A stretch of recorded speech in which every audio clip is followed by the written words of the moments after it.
இன்னைக்கு லஞ்சுக்கு வந்து ரொட்டியும் பீட்ரூட் பாஜி செய்யலான்னு சொல்லிட்டு எல்லாமே ரெடி பண்ணி வச்சுருந்தேன். ஸோ ஃபஸ்ட்டு ஏஞ்சோடனே ரொட்டி மாவு பெனஞ்சு வச்சுட்டு அதுக்கப்புறமா பீட்ரூட் எல்லாம் சீவிக்கிட்டேன் பாஜி செய்கிறதுக்கு.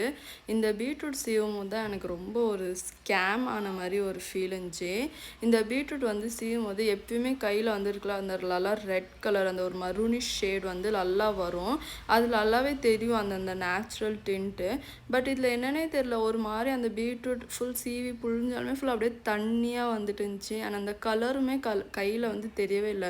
ஒரு மாதிரி அந்த ரெட் கலர் இந்த ஃபுட் கலர்லாம் கொஞ்சம் மிக்ஸ் பண்ணி இன்ஃப்யூஸ் பண்ணியிருந்தா எப்படி தெரியும், அந்த மாதிரி அப்படியே அது நல்லாவே தெரியுது அப்படியே ஆயிருக்குதுன்ட்டு எனக்கு ரொம்ப அப்செட் ஆயிடுச்சு.